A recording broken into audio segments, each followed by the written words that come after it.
Welcome back to my channel. Why do people mask suicidal thoughts? If you're new to the channel, you're wondering why do I have all these masks on? Well, let's define mask. Mask is to hide, to conceal, or to disguise. So I'm only using these masks as an illustration or to represent what people do when we are struggling with our mental health and we're struggling with suicidal thoughts and depression and anxiety, and we mask in front of our friends and family as though everything is okay. So it is my hope and my desire to use my own testimony so we can start dismantling the stigma and open up and learn to reach out to positive friends and family when you are struggling with your mental health. Also, there are a team of specialists that are designed to help you with your mental health crisis, which are a licensed psychiatrist, a licensed psychologist, a mental health therapist, and a mental health counselor. They are trained to evaluate you and provide you with a treatment plan specifically for your condition to help you manage your mental illness. The month of May is observed for mental health awareness. So all month long, I want to come on the channel and begin to educate you on, topics such as depression, what is mental health. On yesterday, I honored Chelsea Christ. Her mom and her dad went on the Red Table Talk, and they were very transparent and vulnerable and courageous to speak about their daughter losing her to mental health. So we addressed that on yesterday. So today I would like to address postpartum depression and postpartum psychosis. The reason I've chosen that topic is because it resonates with me. It's so near and dear to my heart because after the birth of my son, I was diagnosed with postpartum depression psychosis. So it is my goal to educate you. I feel that every woman should know what is postpartum depression, what is postpartum psychosis.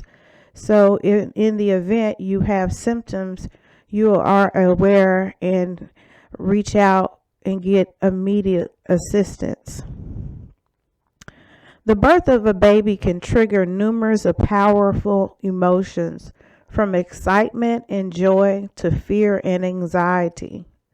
But it also can result in something you might not expect, which is depression.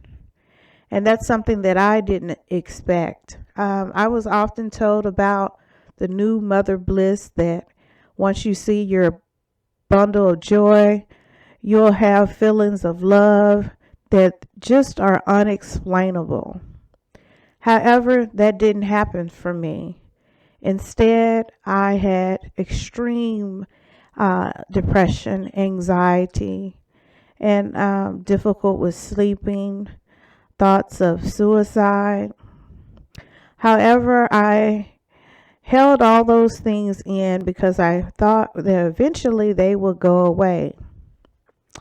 Now, most new moms experience postpartum baby blues after childbirth, which is commonly include mood swings, crying spells, anxiety, and difficult in sleeping.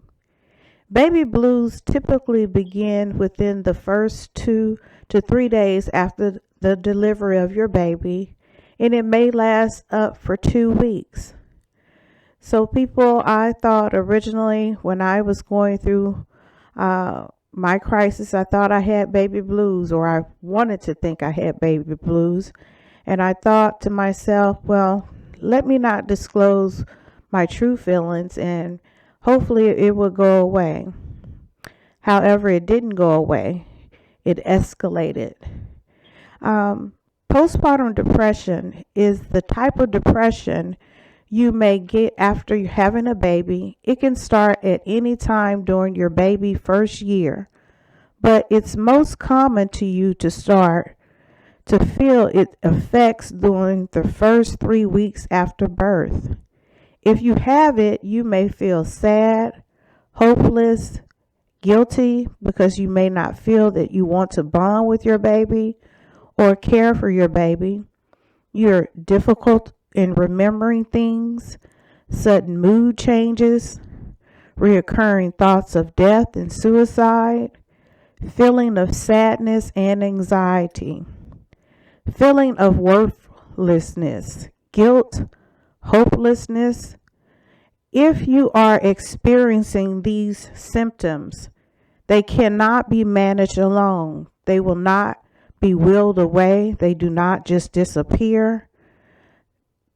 This requires immediate medical attention. My recommendation for you to reach out to a psychiatrist immediately, call 911 or go to the emergency hospital. Because all of us, I'm sure, have seen on the television where some woman have killed herself and killed her baby. And we think to ourselves, oh my God, how could that happen? It happens because they have postpartum depression, which is an illness. It's a chemical imbalance that you have. So it is a mental illness that requires immediate medical attention. You cannot treat this alone. You need to reach out to the psychiatrist immediately, call 911, or go to the emergency hospital.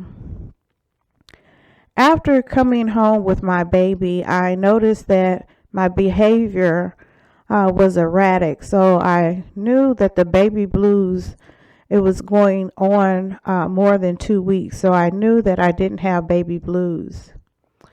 And to be honest, when I read the documentation that I received from my doctors in the book, I read about baby blues, but I didn't really, I think, remember reading about postpartum depression or psychosis.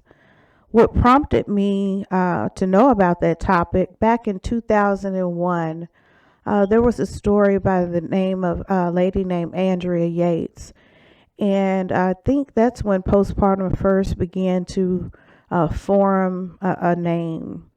And Andrea Yates, unfortunately, she drowned her kids, and it was found that she had postpartum psychosis. So as the weeks went by, I knew I had erratic behavior, thoughts of suicide, hallucinations. I couldn't sleep. So I remembered that story and hearing about all the symptoms that she had. And I said, oh my God, I feel I have those same symptoms that this woman, Andrea Yates, had. So I contacted my doctor and I told him, what I was experiencing.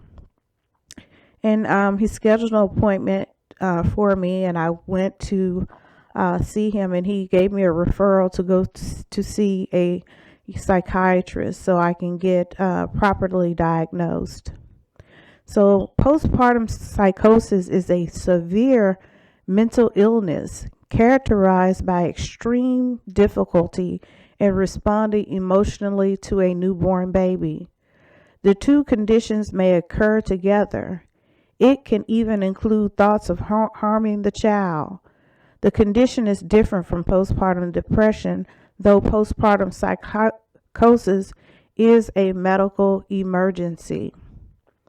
Symptoms of postpartum psychosis can include delusions, strange beliefs, hallucinations, seeing and hearing things that are not there, feeling very irritated, hyperactivity, decreased need or the inability to sleep, paranoia and suspiciousness, rapid mood swings, and difficult communicating in times. You may also experience suicidal thoughts, thoughts of killing you and your baby, thoughts of harming you or harming your baby, trouble with feeling close to your baby. You have a disconnect. You don't feel like you're bonding. Having extreme sadness, loss of hope, and despair. So, people, postpartum psychosis is a medical emergency. You should get help immediately. Contact 911 or go to the nearest emergency center and contact a psychiatrist. Or you can contact the National Suicide Prevention Hotline at 1-800-273-8255 because this is an emergency. I myself had all of these symptoms, and I did get admitted inpatient, and I began to have therapy. I had a psychiatrist is the one that has an MD. They're a medical doctor, and they provide you with the medication. And the psychologists, they're more of a behavioral health therapy, help you work through your problems. So I had both of them, and I had my med management and my therapy. And I would do fine for a couple of weeks. I'll go inpatient and then I'll come home. And once I returned back to work, I felt like I was losing control of my job. I felt like I didn't know, couldn't remember the things that I did when I worked. And I was in my career for 20 years. I felt like I was a failure. I wasn't bonding with my baby. As I stated, I had all these mood swings and paranoia, suicidal thoughts, until one day I lost hope, people. I'll never forget that day. I left work looking fabulous, and everybody thought everything was okay. And I left work, and the next day I attempted to commit suicide because I lost hope. I thought my now was my forever. So I'm so glad that God, He spared my life, and I'm alive today, as you can see. And He gave me this vision to start the channel years ago about the mask, just an illustration of what we do when we don't want to let people in and we mask our true identity. So I just started the channel a couple of weeks ago. So I hope that I inspire you and encourage you and educate you. And my hope is to keep you alive, to encourage you to reach out when you are having a mental health crisis, when you are experiencing these things after the birth of the baby.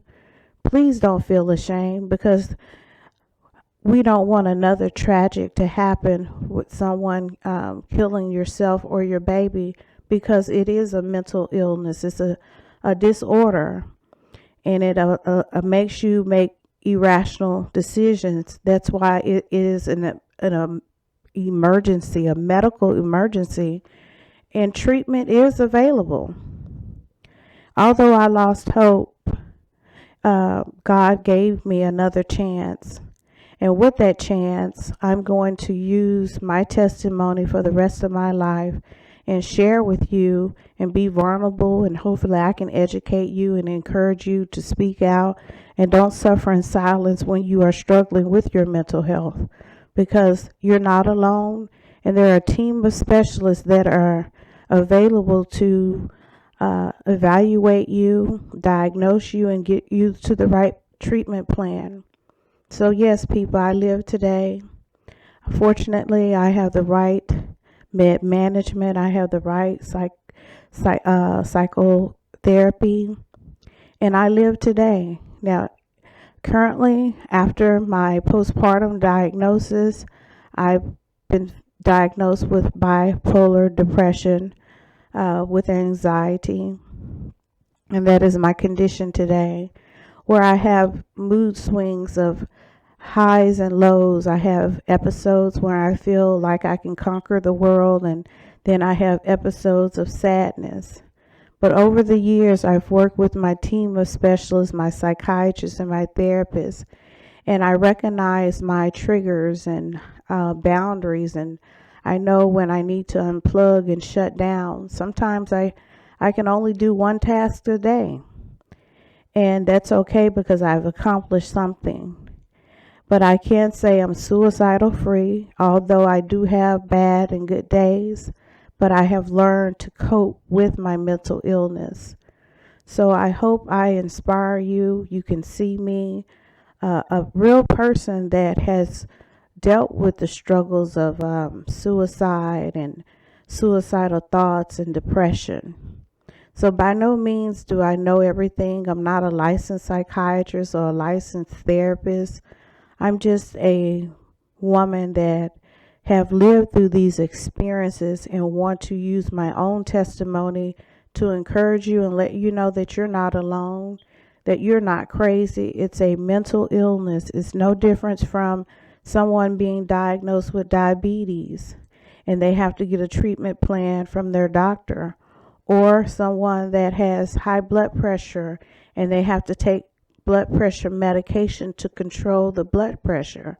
So with our mental illness, it is a illness of the brain. However, treatment is available. There is medication that can treat your illness, but it's an imperative for you when you are experiencing these feelings, don't suppress them because they will not go away. They will only get worse. So I know because it got worse for me and I lost hope. But hope, I'm your hope today to let you know that God spared my life, and I'm going to use that to hopefully empower you, to encourage you to don't feel embarrassed that you're not alone and help is available. So if you're struggling today and you've lost hope, reach out to your positive friends and family. Google some psychiatrists in your area, psychologists, or mental health counselor. And also remember that the National Suicide Prevention Hotline is available 24 hours, 7 days a week, and they can be reached at 1-800-273-8255. I thank you for listening to my channel as I take you on this journey with me, and while we try to dismantle and break down the stigma regarding mental health, and we start the conversations.